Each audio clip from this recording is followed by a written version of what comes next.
I am about to spend an irresponsible amount of money to see Metallica at the Sphere in the Snake Pit. Ooh. ACNFers podcast shares a promotional sponsorship with the 2026 Power of Narrative Conference taking place March 27th and March 28th in lovely Boston, Massachusetts. This year's keynote speakers include Ken Burns, Patrick Radden-Keefe, Angela Patton, and Natalie Ray, Sarah Stoneman, and Ozma Khalid. There's a handful of CNF Pod alums on the total roster, so you're going to really want to take advantage. If you use the promo code NARRATIVE20 at checkout, you get 20% off your fee. That's some serious cheddar. Visit calmbeyond.bu.edu to register. Repairing, restoring, reconnecting through true storytelling. This podcast is also sponsored by the word harumph, verb, to make a low guttural sound, as of clearing the throat, usually thought of as pompous, to express disapproval. The greater podcast scene looks at CNF Pod and harumphed. Thank you, harumph, for your support. You've got to get X number of words down on the page today, even if they are the worst words ever put down in sequence.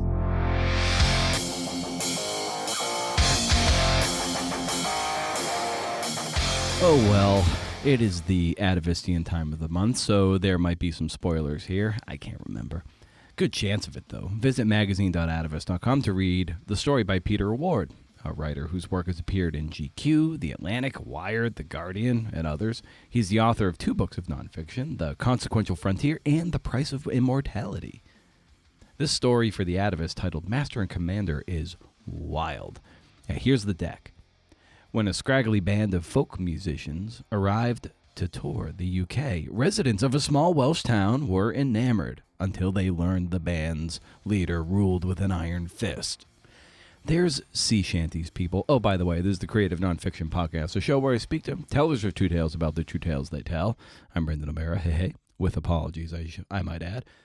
More on what you'll learn in a moment. As you know, show notes and all kinds of junk can be found at BrendanO'Mara.com. You may also elect to subscribe to the wildly popular Substack Pitch Club, where I invite primarily writers on to share a winning pitch or query and have them audio annotate their reasoning throughout, so you can read a little, and you listen a little, and you learn a lot. And with issue 10, with Pete Croatto, I put the transcript of each audio clip and its own footnote. So if you can't listen for whatever reason, you can still benefit from the insight. I aim to serve, even if it kills me. We're going to hear from Jonah Ogles here, the lead editor of this piece, and dive into the Atavist National Magazine Award nominations, namely Drew Philp's story, There Will Be No Mercy. You can hear our chat about it on episode 449 if you want to revisit that or visit it. I don't know if you've been there before. I don't know your GPS. So let's get to our good pal Jonah right now. Riff.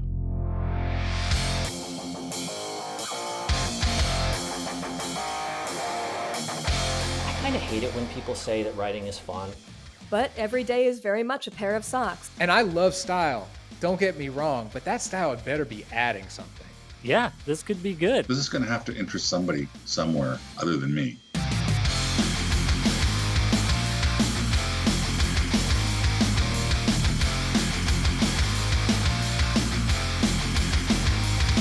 Congrats are in order for the National Magazine Award nominations that you guys have procured, man. That's awesome. Yeah, thank you. You know, and I'm so glad that, you know, it's always nice to be recognized, but I'm really glad that story in particular got recognized because, you know, it's about this conflict that basically no one was reporting on, you know, and it took a lot of work on Drew's part to even just get the story. And then I was also, like, I started telling my wife, like, it also feels nice because that one was really a group effort. You know, it really took everybody being on their A game, from Drew to the copy editor, fact checker, Sayward and I. Sayward went on maternity leave partway through that story, so I kind of picked it up midway.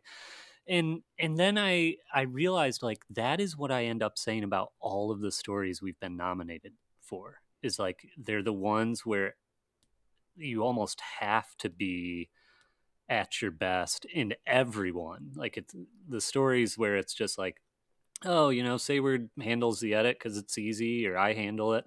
I mean, those are great stories, but the ones that get nominated tend to be the ones that were just like a full team effort, which is really cool, and I think probably says something about what it takes to make really great Yeah. stories.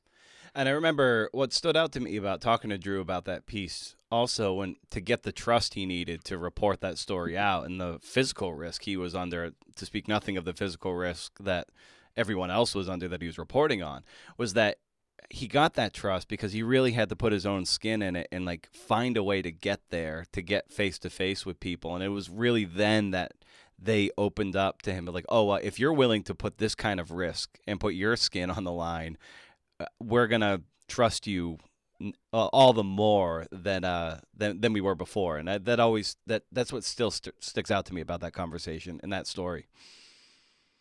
No, I mean, it was a real feat, like it could have gone wrong in so many ways.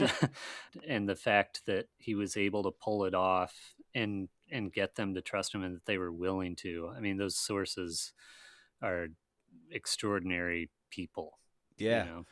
Yeah, and now we've got Peter Ward's story here about kind of this traveling folk band, and that ties in modern slavery and all this stuff. And, like, it's a wild story. So what did this look like when it came across your desk?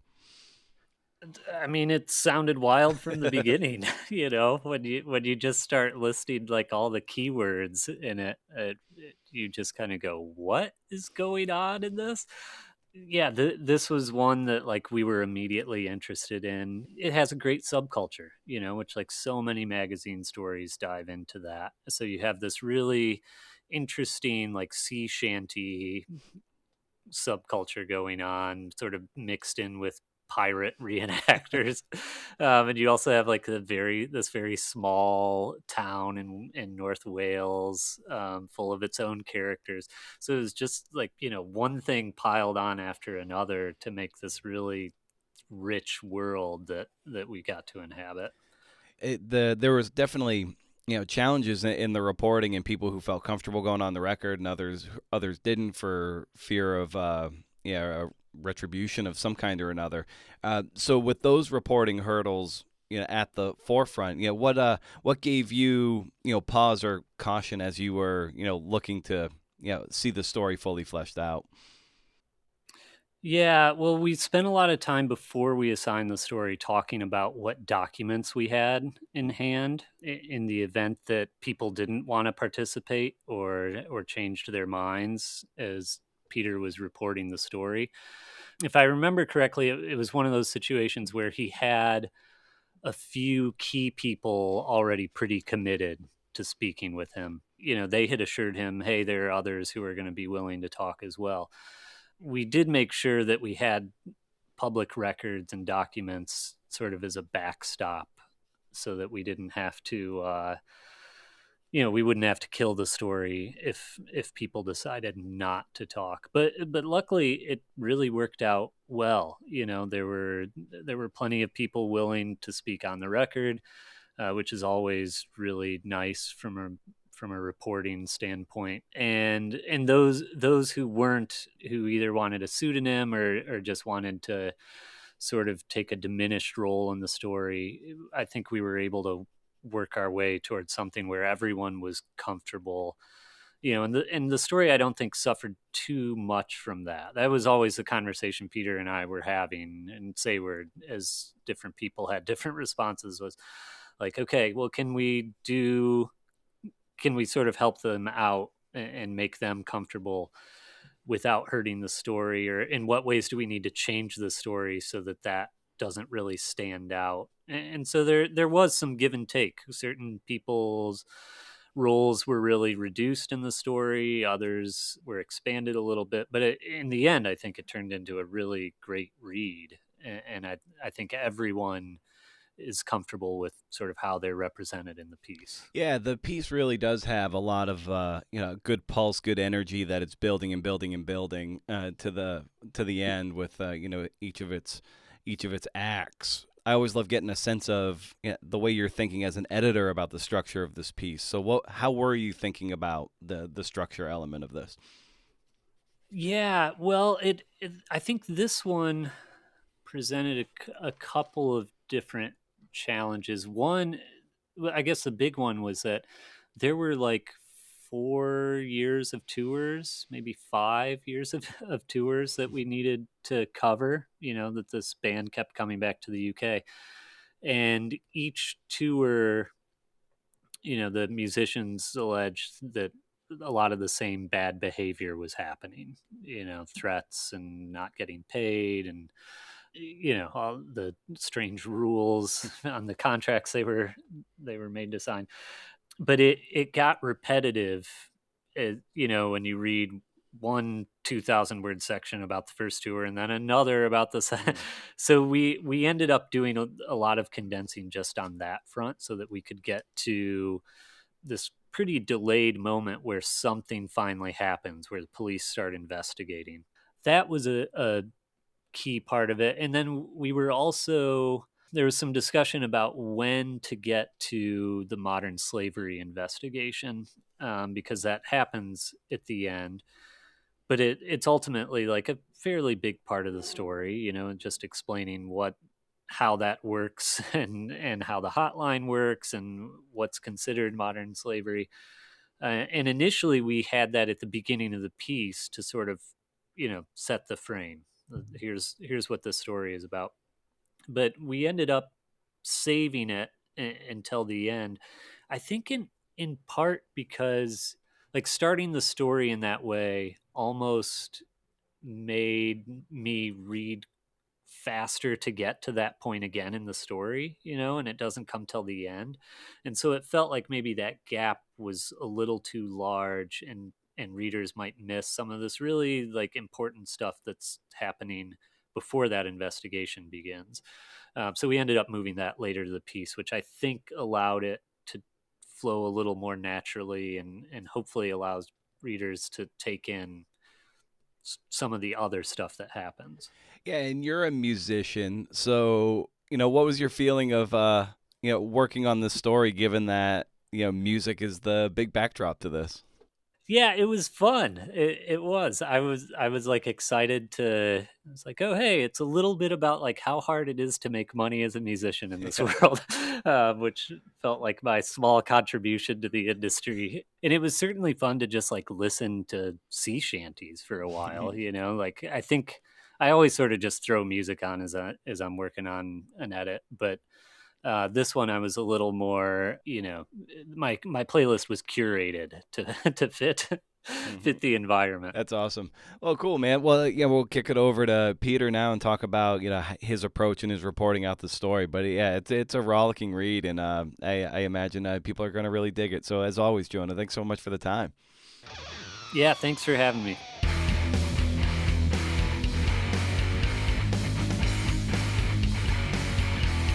Nice.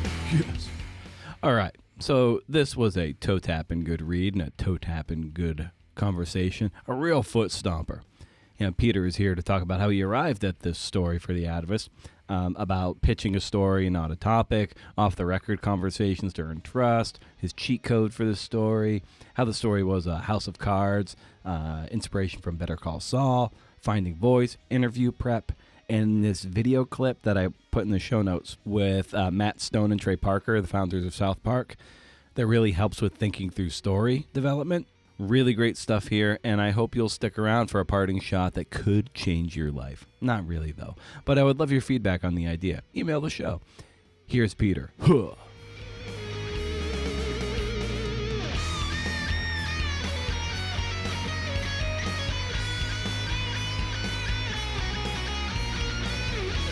Before putting graphite to paper, John Steinbeck would sharpen 24 pencils and place them point up in the first of 2 wooden boxes. Each pencil lasted just long enough to dull its point, then be placed in a second box point down.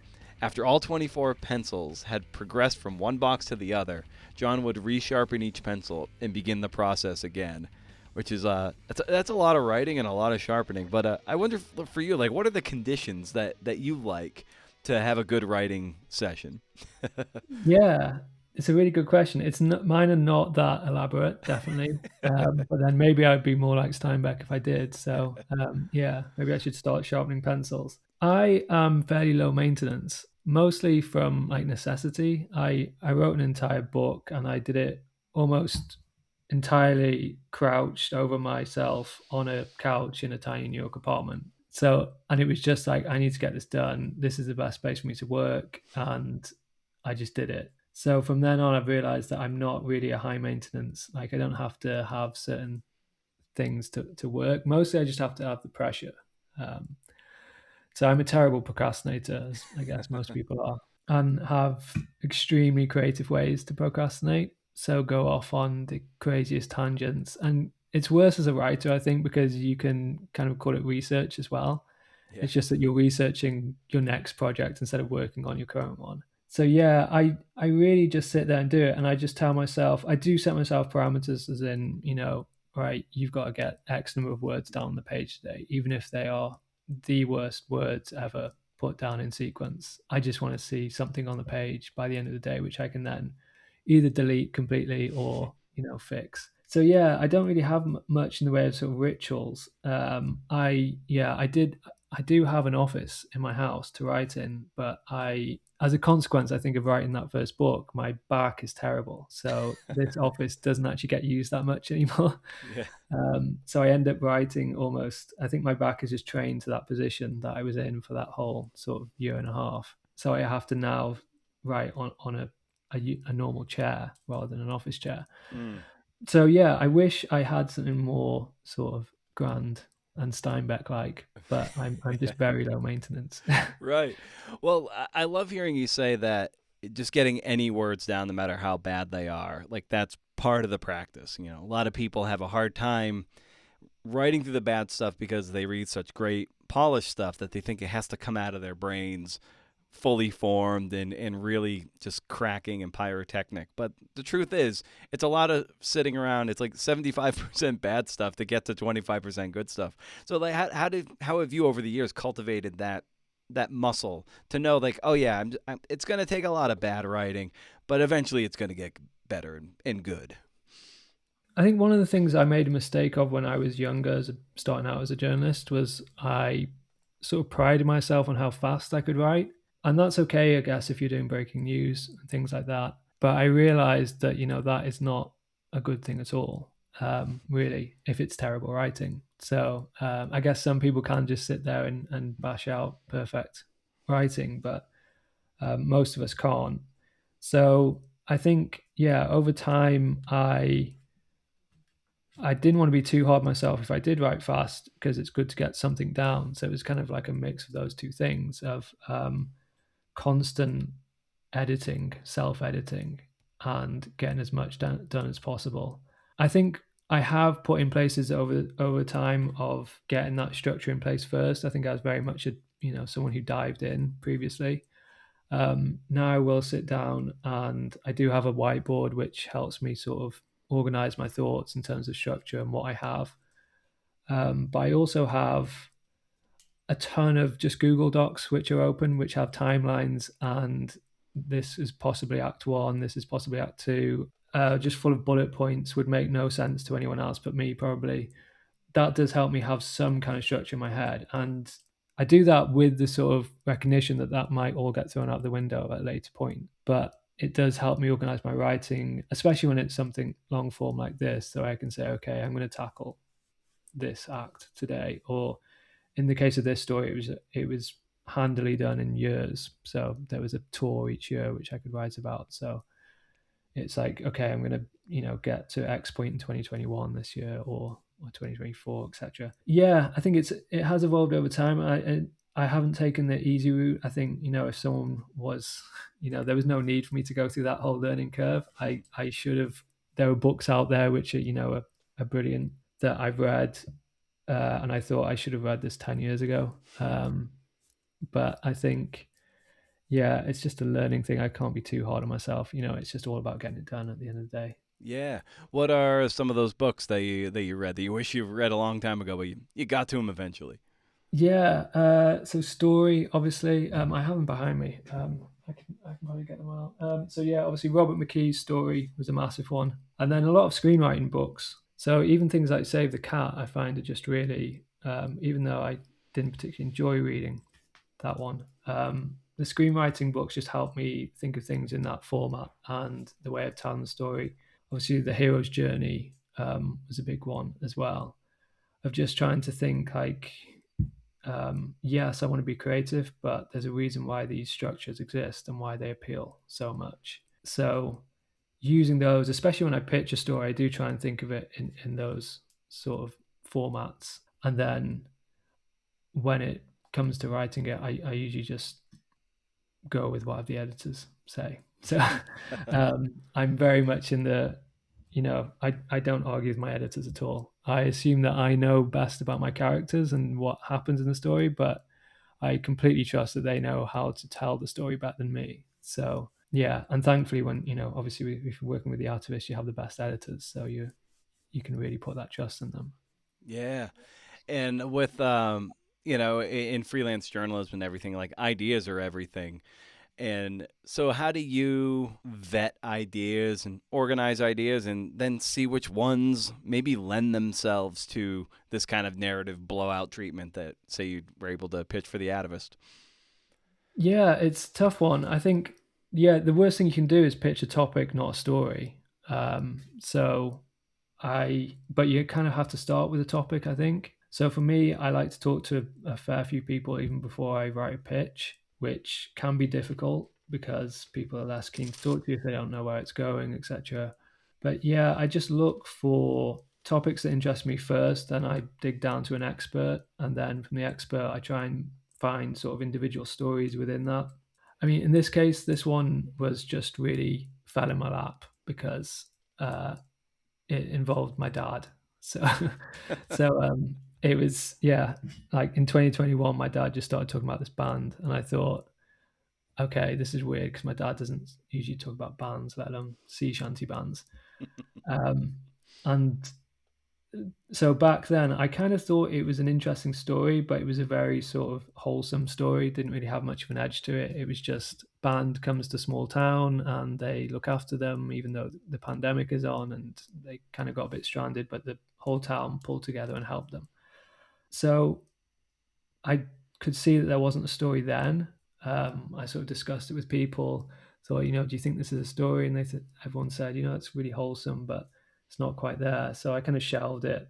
And then I just couldn't believe my luck when all the stuff came, started to emerge about modern slavery and this, captain figure who was doing all these things to the band. So that, yeah, completely fell in my lap. And it was like the perfect story for me. I had an in. My dad knew all of the main characters. Everyone was really keen to talk. So yeah, this one I can't really attribute to anything of my own research. It just kind of came to me, which was obviously amazing. Yeah, what was the challenge in making your sources comfortable to talk over with such kind of a sensitive experience that they were going through with this tyrannical band leader? Yeah, it was tough. It was it ranged. Like some people were just desperate to have the story out there, so they were happy to talk. And then you kind of have the opposite problem where, okay, are you exaggerating slightly? How much can I take for granted? Like, this is your truth, but I need to get the actual truth. And then a lot of people, yeah, they were quite scarred by what had happened, and it was still quite fresh for them. So to get them to talk, I think I always find it important to have a conversation off the record and not even necessarily about the topic in hand. Just say, look, I just want to talk to you. If you're comfortable, we'll hit record and we'll talk about the story. But otherwise, let's just get to know each other a bit more. I think that really helps build that trust if you've got the time to do that, obviously. That worked with some of the characters. Meeting them in person obviously works really well. It's just such a big responsibility. People are trusting you with their story. So I think you do have to win that trust a little bit and just give them some time as well. I think time is the ultimate thing.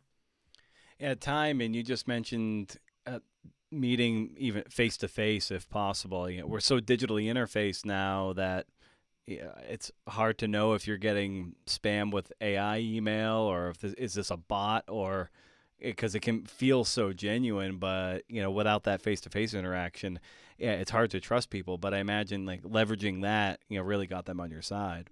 Yeah, yeah. It's not some. I mean, a lot of the band members had kind of gone all over the world, so it wasn't easy to do. I had a cheat code for this because a lot of the band had met my dad, so I could say, "Look, my dad.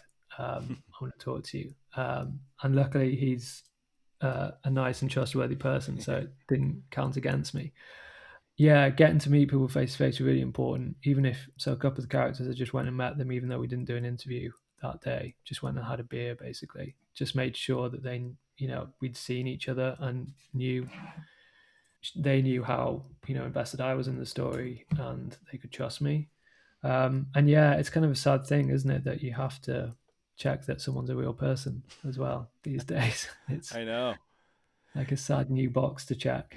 Exactly. Yeah, I've gotten a couple emails of late from like a radio kind of service. So it's like, we want to promote you in front of this audience, and it'll be $175 to do this. I'm like, I don't think so. And then there was another, like a book club kind of thing from New Jersey, and they were like, yeah, we want to feature you. And it's like coming across almost too salesman like. I'm like, I feel like this is a scam of some kind, like trying to prey on insecure writers who want to get more attention. I'm like, and I'm an insecure person and an insecure writer at that, so that's another level of insecurity. I'm just like, you know what, I think I'm gonna have to pass on this one too. Yeah, I think I got the same one with the book club. I got one recently of a book club, like, we want to feature your book. And I'm exactly the same. Like, my first instinct is no one wants to feature my book. There's something wrong. Yeah, here. that's a lie, and you know it. You don't want to feature me. Were they out of Jersey City by any chance? I think this one was like a New York one. I think it was like a Williamsburg meetup group or Okay. something. It just, something about it didn't smell right. Yeah, and it started to get a little pushy. It was just like, give us links so we can buy your books, and then we'll feature you. I'm like, I don't know, this is getting weird, and so I'm just kind of ghosting them. At first, I was like, okay, fine, if this is an actual book club, because I've done that before, like virtual book clubs and all that, but it doesn't seem as sales pitchy, and I'm like, this is just bizarre and weird, and no one wants to read my biography on an obscure runner from the 1970s. Like, no, you don't. Don't even play. Don't even play that you're interested in this book. There's got to be some benefits to being an insecure writer, and I think not being scammed is one of them. So. Yeah, it's slouching towards paranoia now, which is just not helping matters. But with this piece too, as you're ginning up the mill for your reporting and everything, what were some roadblocks or just hurdles that you were experiencing as you were gathering information? Yeah, one of the weird problems that I haven't had before was that it was very repetitive in nature. So every year the band would come back, and every year the band member would treat them in the same way. It was a different cast of characters, but it was the same treatment, almost exactly. So it was telling a story which went over 5 years, but there was a lot of repetition in there. So that was one sort of roadblock, like, how am I going to get around this? It was really tricky. I think one of the trickiest things was obviously everyone you interview, someone from 2023 who's talking about what happened to them that year, it's really important to them, and they're telling you the story, and then you think afterwards, okay, well, actually, this is probably not going to make it in. So you kind of have that guilt of, okay, you told me the story, but it's not going in because it's just too similar to the story the year previous. So that was one sort of issue we had to get over. I think another one, just for me, because of my own ignorance, is that I don't speak Spanish. So that was and some of the interviewees were insisting on doing the interviews in English, and so it was difficult sort of getting across. It was really difficult getting across who was on the record and establishing what that meant to some interviewees, like on the record, on background. So that in the end, I worked with a great translator, Anna, who really helped. But it was tricky when someone's like, no, I don't want to speak to translator. I just want it to be me and you, and I'm going to go ahead in whatever English I can muster. which is totally my fault for not knowing Spanish. It's not their fault. So yeah, that was another one. And then just illegal issues as well. And we kind of had an incident where there was like a deck of cards collapsed, where one person had without getting too much into it, revealing what I was not supposed to reveal, is basically one character became concerned for their safety over a certain incident, which was supposed to be a major sort of scene in the book, in the story. Because that character pulled out, it meant that scene was basically deleted, and then a lot of the build up to that scene was then useless. And another character basically was pared back almost completely. So that kind of source management was really difficult. It was just one person got nervous, essentially. And I think, you can't really question someone getting nervous if they are worried that if they've received threats and they're worried that someone's going to carry out those threats. But yeah, that was another big one. But overall, I would say this story was fairly incident-free. I'd say there wasn't anything major that thought, oh my God, we're not going to be able to do this. Yeah, with the Atavists, thankfully for them that they are able to send things out to a fact checker to do that. But given that sources from the story were kind of nervous and maybe a little gun shy about being on the record or not, with you go through your drafting process and they're cool, and now they're going to run up against a fact checker too, and they're going. That's like another layer or another off ramp for them potentially. So what was like the feeling you were experiencing as it goes to fact check? You're like, the fingers crossed, like don't abandon ship yet on me. Yeah, it was exactly that. It was like every step of the way, you're just thinking, please don't. And in the end, someone got cold feet very, very close to the end, like a few days before publication. So that was, that was tricky. And at that point, it was a tough one because technically I think we could have done it. We could have just run it as it was. It was really sort of an ethical question rather than anything else. I think just the general rule of don't be a bad person. Try and help people out and try and be understanding. I guess, yeah.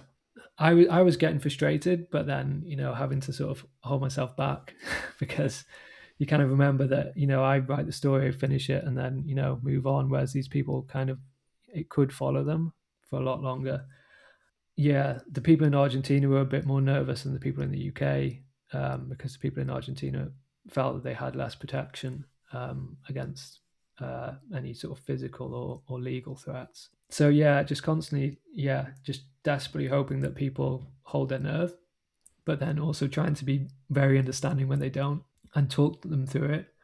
Because I think a lot of the time people don't realize that you can't, that we can use their name. A lot of people would just say, take my name out. And it's like, well, your name's in public record and, we can use your name. These things happened. So explaining that was kind of tricky, especially through the language barrier. But yeah, it's just being on tenterhooks the whole time. And a big part of the story too, is this idea of the Modern Slavery Act of 2015. So just tell us a bit about that. That was news to me. Like I had never heard of this thing. And so, talk a little bit about the Modern Slavery Act and what this was and how central it is to this story.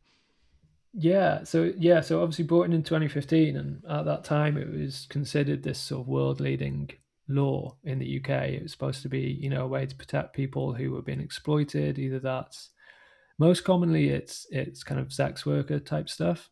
It can, but more recently in the UK, it's been drug mules. So there's a thing in the UK called county lines, where drug dealers will give really young kids just like a backpack, tell them to get on a train, and they go to rural places and deliver drugs.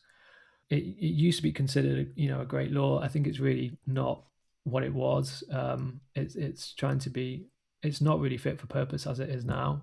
It's really hard for victims to come forward, and it's really hard for the police to get any kind of conviction as well, because often it's like mental coercion or it's psychological coercion, or it's not always some things that are obvious or can be proved in court. So yeah, and I think depressingly recently in the UK, it's also been dragged into the immigration debate as well. So people are saying that it's a loophole to get out of being deported, essentially to say, oh, I was coerced, people made me. Whereas in fact, like, no one really is going to claim they're a modern slave unless they absolutely have to, and most people don't, and that's why even though the conviction rate is low, even the number of people coming forward is even lower. Like none of the guys I think knew about modern slavery in the band until British people told them about it. So yeah, super hard to prove, which is why it was really great that these musicians, the ones in 2025, did get confirmation from the British government that they were victims of modern slavery. Just that alone is really hard. But then to get a conviction on top of that is even harder. It is an increasing problem, I think, because there's so many ways to exploit people in general. But if you in the UK, it seems like it is a growing problem and the law is shrinking in terms of what it can do about it. Yeah, for sure. Yeah, talking about exploitation, like maybe weird online writing groups that are trying to pilfer insecure writers into coughing up money for exposure. It goes on and on. Going back to earlier in our conversation, I love this idea of you bringing up this idea of topic versus story. And I think a lot of people who pitch stories, especially the Atavist, but elsewhere also, they're not doing enough of that legwork up front to really flesh out the story component. So how long did that take you to build that muscle through your experience? I think it took me a long time because I think when you're coming up, especially, I came up through B2B magazines, which is like the ultimate place to write about topics, not stories. It's, okay, you're going to write about this topic today. So it does take a lot of time. I don't think some people ever, I think you can go through your whole journalism career and not ever grasp the difference between it and have a perfectly good career. But if you want to do narrative, obviously you're going to have to grasp it. So I think for me, looking into the screenwriting stuff really helped. I think one book, I don't know if it was William Goldman or something like that, described the sort of story as, okay, imagine a clothesline. Your story goes from A to B, and then what you do, that's the story, and that has to travel from A to B. And then you take all your good scenes, and they're like the laundry, and you drape them over one by one, and that's how you build a narrative story, basically. So I've always had that in mind when I think of a story. Okay, does it go from A to B, and then what are the scenes that I can then drape over that straight line? So things like that have helped me sort of decide, okay, is there a story here? Just reading a lot helps. Like, I know that sounds like the most basic advice to anyone, but I always tell people, when people come to me and say, I want to write this type of story, it's like, well, read this type of story, read any that you can and learn from people. I think somehow that falls through the cracks in terms of writing a lot. Just read. Yeah, for sure. And even to pull on the screenwriting metaphor too, it's like, how are filmmakers doing it? Every time we're shifting perspective, we're moving to it. It's all scenes, it's rarely pure exposition, though there is some of that in some stories, but it's all scene driven, and like getting that into that mindset. It's like, okay, like now that I know what that looks like from a story mechanics point of view, it's like, okay, how can I report to that so that is verifiably true and evocative in a way that it is on screen, but it's, nonfiction stuff. Yeah, exactly. I don't know if you've seen that clip of it's Matt Stone and Trey Parker, the South Park guys, and they give they're giving a talk at a college, and they say what makes a good pilot, basically. And they say if at any point you say this happens and then this happens, then you're screwed, basically. You should never have and then this happens. You should have this happens, therefore this happens. But this happens. It should never be an and obviously that doesn't always work with nonfiction. Like you can't force things to put in, to go into that. But when you're thinking of a pitch, I think that kind of thing does help. It's like, do I have a story and a narrative which is driven in that manner, where it's not just a bunch of things happening concurrently. It's one thing causing another thing, which makes this happen, which, there's a sort of engine to the story, I guess. Yeah. I've heard Sayward talk about the animating force of a story. Like, it does have a propulsion to it.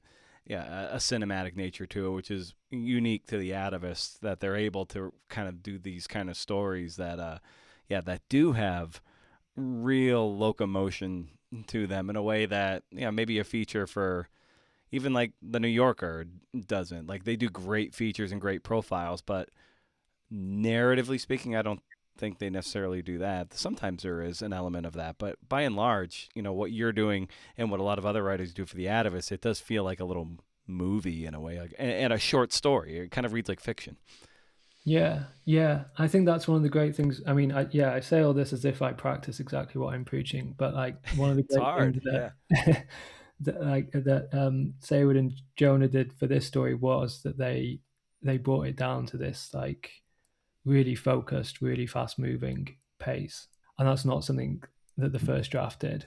The first draft had everything in it. I just threw everything at it, and it moved in one direction, but maybe not as fast as it needed to be, and it carried too much weight. So Yeah. It's a great point you bring up, because it oftentimes, the beginning of stories like this can come out of the chute like a cannon, and then the ending, of course, has its own pulse and feels strong, but the middles can sag. And the challenge is always to not make that feel bloated and sag and drag the narrative down. So when you're thinking of a story like this, how are you thinking about keeping that middle nice and tight so you're still getting momentum and carrying you through, the 9,000 words that it is? Yeah, I think that is really hard. And I think that's probably what I didn't do on my first draft. So I think one of the main things is not building out your character list too much, so you're not constantly bringing in new characters in that middle section. It really helps if you've got one character that drives all the way through. One of the tricky things about this was it was a different set of characters each year almost. We had like the bad guy who was all the way through, but he was this kind of shadowy figure who we knew we could never get near. So yeah, and I think it's just about choosing your battles and agreeing when your editor says, "I like this, but it's going," and not really complaining at all. Like, I write everything with the full expectation it will be deleted by the editor. So, Yeah. and then I'm pleased when anything survives. So I think that middle section in particular is where you can be like, oh well, this is. There were a lot of things that happened with the band that didn't get into the story in that middle section. There was a guy. There was an older guy who was brought in at one point, and then he was jettisoned out of the band. There was whole 2023 was basically brought down to one paragraph. It was so I think it's just about being ruthless more than anything, and the old kill your darlings thing, and listening to your editor. Yeah, I think if you don't have the benefit of having amazing editors, then really try and take one character through the story and not try to avoid just going off on those tangents as much as possible. Like, don't bring anything else to the reader that you don't have to in that middle section. Yeah, that's a great point to underscore. And I think short fiction does that better than anything. And so almost like if you want to write this kind of nonfiction well, taking models from short fiction, short stories, I think does as good a job, if not the best job, of teaching you the economy of what you show the reader from a character, how many characters, what details do you use from those characters to illustrate who they are and why are they important to this particular story, for 4,000 to 8,000 words or whatever. Those tend to be at least good models for me. I'm trying to read more short fiction to get better at this kind of nonfiction. Yeah, it's definitely a great model. Yeah, because your character, I guess you're never going to get the whole everything your character does into the story. So it's really, I guess, picking the parts that are most important to them, and I guess almost represents their values and which direction they're going in, like their decisions that they make. Yeah, it's like when you're fleshing out those characters, it's like, I think in nonfiction, especially coming up in, say, like traditional feature writing, and you want to throw in just every detail you get about a person. But yeah, doing this kind of thing, it's like, well, this detail better be like an oar rowing in the right motion for this particular story. And everything else is kind of that iceberg under the water kind of thing that kind of informs their character, even if it's not explicit, but you kind of feel that pulse of it there through all your reporting. But it's like, yeah, you got to really interrogate every detail. Like, does this really move the story forward? Yeah, I think, and you can do it in a really subtle way. Like, you can have little scenes which are not explosive, that still drive on so much in terms of your understanding of a character. I don't know if you've seen Better Call Saul. There's like Oh my god, yeah, it's there's brilliant. always a scene which I go back to, and it's like just an opening scene of Howard, the partner of Jimmy's brother in the solicitor, and it's just this opening scene, mostly silent, of him making this coffee, and he makes it with such love and attention and detail into it, and he puts the little logo on top even, and he places it down for his wife, who's just come into the kitchen, and she grabs it and she just dumps it straight into her her coffee mug, and like in just that scene with barely any dialogue, you could just understand everything about those characters and their dynamic. So I think like obviously it's hard to do that with nonfiction, but I think aspiring to do something like that is something that always really excites me, of like these subtle things that tell us so much with so little dialogue or information. Teasing out the Vince Gilligan story tree and how they go about breaking story, and they do such a good job of not hitting you over the head with things like that. Yeah, finding those details in nonfiction is so hard, but when you can stick the landing and pull that off, it's like there's nothing better. Yeah, it's so good. I mean, I remember I wrote previously a story about an art forger, Brooklyn art forger, a guy called Alfredo Martinez. And he just told all this, like, if you did an interview with him, you'd know it'd be like 95% bullshit. It was like, he would just tell all these stories about, he was basically forging Basquiat's his whole life. That's how he made a career. And it was really interesting to speak to him. Anyway, one of my favorite things he told me, which actually rang really true, was he went through how he actually did the forgings. And he'd be like, right, I would, I'd get everything together. Then I would just go up this little, ladder up to the roof, and I would sit on the roof on my own in the sun, and I would just forge these Basquiats. And it was just like, amongst all the bluster and craziness of his life and his story, that was just a very real sort of, it showed you how actually meticulous he was about his craft, and how purposeful it was, even though it was a completely illegal enterprise. And yeah, I think if you can find them, it's like gold, basically. And in doing stories of this nature, there's a certain amount of style and voice that the writer can bring to it. And just for you, how have you, over the years in writing hundreds of thousands of words, if not millions of words, like cultivated a sense of voice and style that feels altogether unique to you and comfortable for you?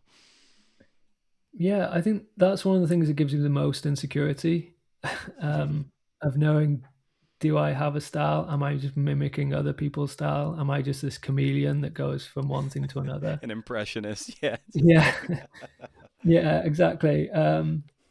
It's just really tough, because you do have to obviously change your tone and style for different publications and for different assignments. I think I probably have without realizing it, but I might be the worst person to say what it is.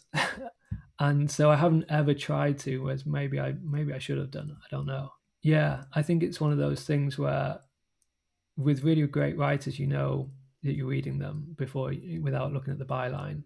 And I don't know how best to do that. I guess just stick to your principles. And I know I write in a certain way, and I can tell, I don't write sort of over the top. I think it's kind of, straight to the point, more in that style. But I don't know, because I think that possibly that question gives me so much anxiety that I've never asked it of myself. Yeah. And that's probably the most honest answer. I know. I think, but the whole imitation game. I mean, you got to imitate a lot of your influences to get something that feels comfortable to you on the page. And I think a lot of people, and I think that maybe the voice or the style just clicks into place overnight, but it's really just this gradual thing that over like 10 or 15 years you kind of settle into, and like, oh, that's kind of like my pocket, where that feels like me, that feels like I'm not copying anybody else, but there is an influence of all these other people that are making me, but it doesn't happen overnight, and it definitely takes an unsettling amount of time to reach. Yeah, definitely. I think one of the hardest things about writing anything is the lack of honest and valuable feedback. Like, you get great editors and that is like an amazing thing, but you might not get great editors for a long time and not the same editors. So you're kind of moving from one to the other. So trying to pick through what is good about your writing and what is not good can be tricky. It's like you might think that something, oh, this is my, this is my calling card, and it could be terrible. And that's one of my biggest fears, I think, is like, oh, this is the way I write, and then someone's like, that's the worst thing you could do when you're writing. So please stop that. Yeah, I'll never forget, Peter, like a few years ago, I just was doing like some content work for some website or whatever, and I turned in what I turned in, and usually with them, they like ask these questions of the person and then write the piece up, and like I was like, okay, and I've done okay for myself over the years with various profiles in journalism and written a couple books, and this person like thought what I did was total like trash, and it was basically like, yeah, we're not working together again. I'm like, oh my God, I couldn't even clear that hurdle. Like it really like fucked with my confidence for a bit, and I eventually just brushed it off and just kind of determined that person was kind of an asshole anyway. But it is one of those things where like that sucked. Like that was like the biggest layup to ever write, and this person's like, I'm not a fan of what you did. I'm like, well, you told me basically what to write, and so you basically have a problem with the assignment yourself, and then you're just blaming me. The check cleared, so I guess that's all that matters in the end for that one. Yeah, often it's the jobs that you're just doing for the money, which like totally, surprisingly just come up and bite you. Like I had a similar experience. I was doing one of those, those like guides, which I think someone needs to parody at some point. Like the how to like buy your car insurance and things like that, and they're laid out in the same format, like the time. wiki how or something. Yeah. I would love someone to like start a newsletter where it's just ridiculous ones like that, like how to pick a political party and how to or sabotage your career. But yeah, I was doing those, and I did a few of them, and they were like, they weren't. I always put. I guess I was a bit guilty of putting in as much effort as the pay reflected, and it was, someone edited it, and I just went into the document, and they were like, "This is terribly written. This is awful." And I was like, "Okay, this did not pass the test of one of my least favorite forms of writing." And it's really, and you just like, "Oh, maybe I'm terrible. Maybe I'm below this level. Like this is right." Yeah, and then you're able to step up to the big leagues with something with the Atavist, and that kind of maybe restores some faith in yourself. You're like, okay, I'm not a total piece of shit. Yeah. I think that was actually my first emotion when the pitch got accepted. It was exactly that. You know what? I'm not a piece of shit, and I'm thankful for this. Yeah. And in working with Jonah, and you were talking about this earlier, because about streamlining things, and Jonah's particularly talented at lopping off big things. He's really good at tightening things down to their essence. So what was just the overall experience of working with him in tandem, and maybe what did you learn from working with him, who's got such a good eye for this stuff?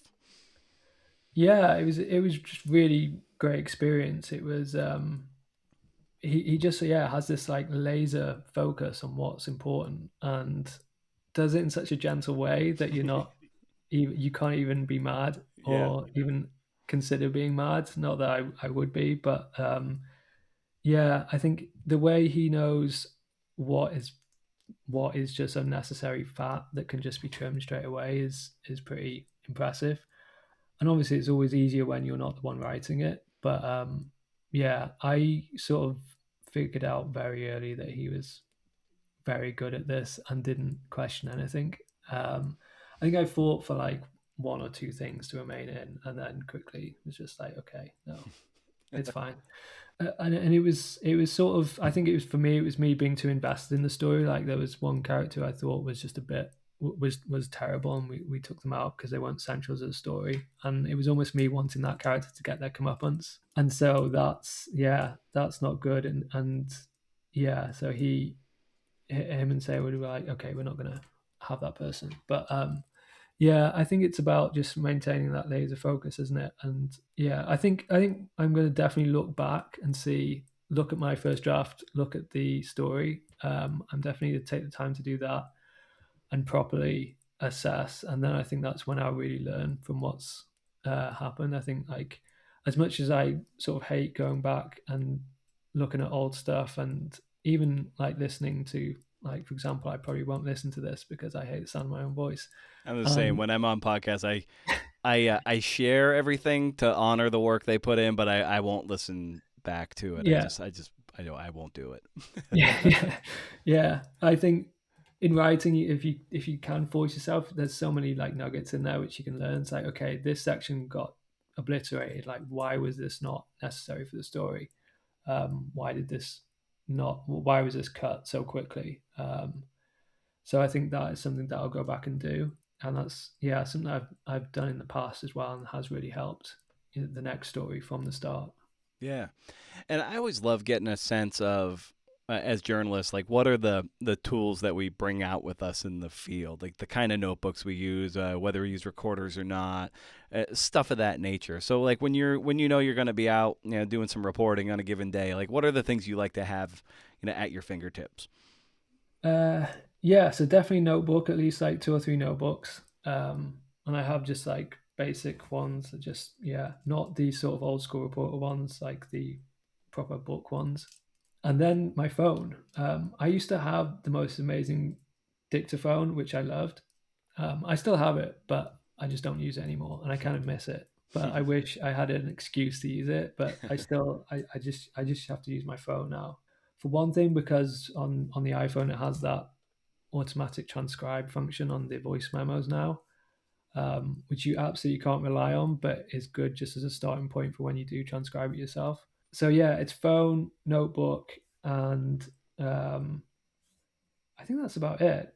Obviously, I'll have notes in my notebook before I start, but I always take notes during an interview, just so as a way of knowing that even though I'm recording it, it helps me know that I'm tuned in and I'm listening. Not that I'm, sat there looking out the window if I'm not doing that, but I just like to make sure that I'm kind of present and doing something with each line and listening out. So I will make notes as I go. I'm not a big one for like taking photos or anything. I will do if there's like a scene which I think is really important. With this story, so much of it was like given to me. There was so much audio and video and pictures that I didn't have to sort of go out and get stuff as much. But yeah, I think that's it. I travel fairly light, and then when I'm writing, I do that mainly at home. So I'm not one to go to like a cafe or something and take a lot of books. I like to just do it in my own space. And when you're setting out to interview people for a story, like how do you prep for an interview, and how do you, characterize maybe your style of interviewing? Yeah, I think I prep first. I think you should always sort of know at least one thing about someone that they wouldn't expect you to know. I think that's a good golden rule to go in, and that sort of pushes you to do a bit more research than is necessary. So always like the first thing is to read anything else they've ever done in terms of an interview. I think to know how they talk and and what pitfalls you might want to avoid. And then in terms of my style of interviewing, I just like to ask as little as possible, like very open questions, and then listen. If I've got like 40 minutes of them talking and me not saying a word between questions, then I'm really happy. I mean, when I was younger, I used to sort of get these interviews with like oil and gas executives when I was really early in my career, and they used to just see me as this like really young kid who probably didn't know anything about oil and gas, and they were, right. So, but I used to sort of use that to my advantage of just like, I don't know anything, you need to tell me. So even if I did know something, even as my sort of knowledge in that industry grew, I'd still sort of have that, tell me about that, tell me about that. So I think knowing a lot but not letting on that you know everything is a good way of doing it, because people like nothing more than to sort of educate or even lecture someone, and then just let people run, like let people go with it. Like it really frustrates me when people ask very long questions where they're really just trying to insert their own knowledge. Like when someone stands up at a press conference, it's like, what are you doing? Yeah. Getting back to that insecurity thing we were talking about earlier, I think it stems a lot from that. They want to show how much they know, and then all they're doing is often answering the worst is when they ask a question and then answer it themselves, Yeah. and then yeah. either throw that up to the person and they just echo what you just said, or even worse, they'll ask the question, answer it themselves, and then through their own meandering ask an entirely different question than what they started with, instead of just having the confidence to ask a question in 5 to 10 seconds and get out of the way. Yeah, yeah. I think that's a really good skill, is to like cut off your question. The one thing I when I listen back to my interviews that I hate is that I never finish a sentence when I'm asking a question. I always just like trail off. So I'll just start answering questions like, it could just be as simple as like, where, how did you feel about this on this evening? But then I won't stop it there with a question mark on this evening, or, you know, like a lot of my questions end with Yeah. which is really dumb. But yeah, I think really open-ended questions are the best, and then just listen, because people will talk themselves into saying something interesting eventually. Like if they keep talking, like silence is a really good tactic sometimes, where you just sit there silently and just let them carry on, because people are always so keen to fill a silence that they'll say anything. And I think the more people say, the more truth you'll get eventually. Right. Yeah. And to your point of looking at your recording or something, and if they go for 40 minutes and you don't hear yourself, like that's pretty good. Like when I dump my podcast transcripts or reporting transcripts into Otter, it'll often show the percentage of me versus the other person. And if I'm 10 to 15% of the conversation, that's pretty good by my metric. If it's 85 to 90% them, 10 to 15 me, I'm like, okay, I think I did a good enough job here. Yeah, definitely. I think with the podcast, obviously you're kind of hosting as well, so I guess it's slightly different. But yeah, A little bit, yeah. I've had to be okay with. I love asking just like lean, open, neutral questions and turning the guests loose, and I do that most of the time. But over the years, I'm like, oh, you know what? I don't want to be as long-winded as a lot of the bro podcasters, because that drives me insane. But there is an element like you are a participant in the show as a podcast host, so it's like at some point you do need to like interject, some more long-winded stuff like I'm doing right now, and but that is part of the dialogue and the back and forth, and the understanding of this format versus like pure reporting. Yeah, definitely. It's interesting. Yeah, I think that's why I've never done a podcast. It's just because I think I'd probably say like 10 words during the whole thing and it would be over. I made one, a stylistic choice in one podcast. It was Annie Duke, who's a brilliant writer in her own right. I edited out all my questions to her, so I just had her answers and had the guests infer the question based on her answers. And it was odd. I never got any feedback from it, but I understood. I'm like, okay, this is a flawed way to do a podcast. But it was something I wanted to just mess around with, because I hate podcasts where the host can't get out of primarily his own way and doesn't shine a light on the guest, because that's the point of this, is to celebrate the other person. But so often they blather on for 3, 4, 5 minutes. I'm like, I'm kind of not here to hear you that much. And as a result, I've long outgrew those podcasts, and thankfully so. But it's just one of those things where I'm like, I kind of know what I'm looking for in a podcast, and it's usually for the guests. I kind of want the host to get out of the way. Yeah. I think that's possibly the issue with some of those podcasts. The hosts are just like these grotesque sort of like barriers to actually gaining any knowledge. It's exactly. on the inside. 100%. But well, in any case, well, Peter, this is so great to kind of talk some shop with you and get to celebrate this incredible, really rollicking piece that you did for the Atavist. And and as I bring these conversations down for a landing, I always just love asking the guests for a recommendation of some kind for the listeners, and that's just anything you're finding cool and fun that you want to recommend. And it can be a book or a movie, or like a brand of socks or a brand of coffee. It doesn't matter. So it's like just anything you want to share. Yeah. Let me think. I mean, is this too obvious to say? I watched Hamnet the other day and I just absolutely loved it, and it was just like soul destroying. So I'm going to say, yeah, I absolutely love that. If you're in the UK, there's a service called BFI Play as well, which is one of the best ways to get indie movies in the UK. So I would recommend that. I got a trial of that recently, and I watched so many movies in one go before the trial ran out. I'm going to re-up it, I think. What else can I recommend? Yeah, I know. I think that's it. I can also recommend staying off social media. Nice. Yes. That's my goal, and I feel really guilty because whenever I write a story, I kind of just emerge from nowhere back onto social media to do some self promotion. But then I am just desperately trying to get away from it in any way I can. Yeah, my goal is to sort of deplatform myself by the end of this year. So any steps you can do to that, I would absolutely recommend.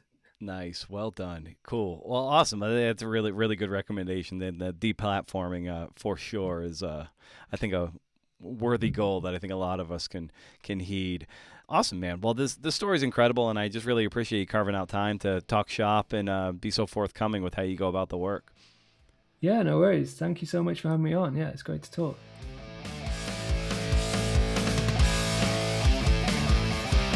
Yes. Awesome. Thanks to Jonah and Peter, and be sure you head over to magazine.atavist.com to read Peter's story and maybe subscribe to The Atavist. It's $25 a year. I don't get kickbacks if you think I'm here just pushing product for my own personal gain. If that's what you think, well, I'm not that savvy. Be sure to follow along with the show wherever you get your podcasts and at Creative Nonfiction Podcast on Instagram and the newsletters Pitch Club and Rage Against the Algorithm. And the Rager is coming out on the full moon of every month now, so it's a true werewolf. It could shapeshift, man. Nose to the wind. In my never-ending quest to be free of this attention-depriving technology, I was struck by seeing this video of Chase Jarvis on Instagram. I realized the irony. Saying, what would you do if you went hard for 90 days? Disappeared and worked on your thing. What would that look like in the end? Get away from social media, get away from posturing, get away from the bullshit, and just work on the skills, work on that novel, work on those video skills, work on whatever. I don't care. Frankly, it's a good time to get off social media a bit, especially as people are posting nonstop about AWP. Don't worry, it'll all be over soon. I'm not an AWP guy. If it's in my backyard, I'll go, I guess, if I'm on a panel, and I've never been on a panel. People think I'm a fucking idiot, so I don't get invited to such things. This is my panel, man. And you signed up for class, sucker. When I was at the Bee Writing Festival here in Eugene and delivered a riveting talk on research, one of my fellow presenters, Erica Goss, was telling me about her social media habits and how it gets in the way of her writing. And she said to try to fight that, she has a pile of books at arm's length to reach for instead of her phone. Why not read a page that'll take, let's say, 2 to 3 minutes to read instead of spending that same amount of time scrolling? It's the same, I guess it's like reaching for carrot sticks versus Fritos. Oh, man. Fritos. I have this tiny little book by Julia Cameron called The Writer's Life, Insights from the Right to Write. It's about the size of a phone, and I have taken to placing this on top of my phone, so when I instinctually go to grab that motherfucker, if it happens to be beside me, which it usually is, so instead of checking a cursory scroll of the gram to see if someone liked something or slid into my DMs, I riffle through this book and read a page to get a little hit, like this one. Being in the mood to write, like being in the mood to make love, is a luxury that isn't necessary in a long-term relationship. Just as the first caress, this is a bad example, can lead to a change of heart, the first sentence, however tentative and awkward, can lead to a desire to go just a little further. All of us have a sex drive. Okay, this is getting grosser than I had intended. All of us have a drive to write. The drive to write is a primary human instinct, the drive to name, order, and in a sense, control our experience. The drive to write, that primal glee we felt as children when we learned the letters that formed our names and then the words that formed our world, is a drive that has been buried in our frantic electrical telephonic age. Email is a rebalancing of the wheel. People love email because they love to write. Furthermore, because it is instantaneous, email tricks people into evading their censors. Okay, maybe not the best one, but you know what? It sure as hell beats reaching for the phone. But I don't know. And maybe not. Maybe my phone would have been a better one to reach for than that one. But at least it was paper. And it got me thinking, can I make a phone-sized zine that is either full episode transcripts that you can use as a pattern interrupt, or make a phone-sized zine that includes my favorite quotes from the podcast? They're 1 page long. So you flip to a page and you might read Elizabeth Rush saying, "I'm just a mule. I'm just pushing that thing up the mountain." Or Sasha Bonet saying, "What are you doing? Look at yourself." Or do I design a CNF Pod app that is a random quote generator, text and audio, and you just hit a button and it spits out a quote from the podcast? You know, there's got to be some gems from the more than 500 hours of this show. That's like 21 straight days worth of audio strung together. Anyway, who has the time, right? Give me enough time and I'll talk myself out of an idea. I've long loved the idea of a paper podcast, which would just be a transcript of a podcast episode in the form of a little chapbook that you can tuck into your pocket, or you can highlight and make notes. Battery will never die on this thing. I've even thought of annotating these transcripts for the little chapbook paper podcast thing with footnotes to provide maybe extra context, or if they cited a certain book about something, I could then add a footnote that was like comp titles to check out. Well, if you like this book, maybe check out these 3 other ones. These are good. Fact is, this shit is expensive and time-consuming, and I ain't got no dough or no time. So I'm just a boy looking at an idea. No, I will not go Notting Hill on CNF Pod zines. No, B.O. Stop it. Stay wild, CNFers. And if you can't do, interview. See ya.